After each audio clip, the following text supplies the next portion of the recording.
Yes. Hello. Color a page with me in the new Spooky Lakes coloring book while I tell you about my favorite wild lake story. Lake Penieur is in Louisiana. Louisiana has these massive amounts of salt deposits underneath the earth. Same with like a lot of areas in the Gulf and the Gulf of Mexico. With a salt deposit, you can get oil because the dome of salt is like kind of like a pimple. It like pushes up through the crust and you get these oil deposits that kind of get pushed up with it.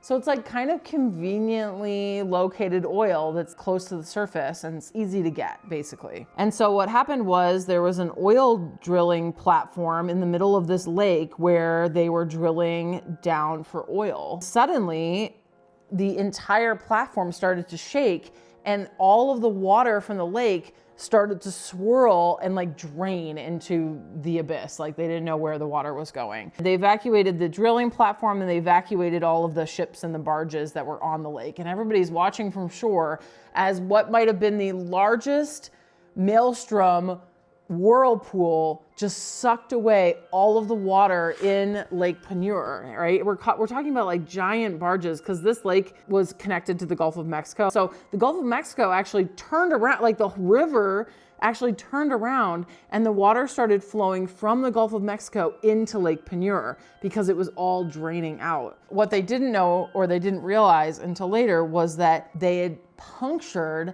the salt mine underneath the drilling platform. They weren't supposed to hit it. Obviously, they're supposed to be kind of like doing this in a totally different area, but they punctured it and then all the water was draining into the salt mine.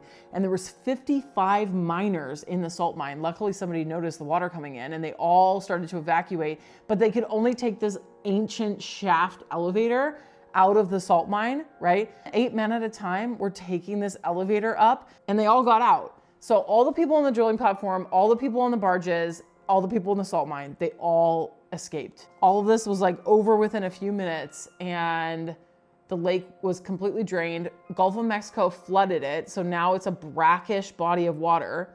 And days later, all of those barges that had disappeared into the hole in the earth, into the mine, popped back up to the surface. Just like, whoop, they popped back up. There's still tons of stuff that never came back. Like we never saw the mining platform again. There's tons of things that we just never saw again that are like somehow trapped in that salt mine. It is the next day and I did finish the coloring book page. It took me almost the entire day yesterday to work on it. This is actually a good opportunity to tell you what happens if you use alcohol markers in your coloring book. Of course, they bleed through to the other side, but I use a piece of cardstock to protect my other page. The coloring book comes out in September, just in time for Spooky Lake Month.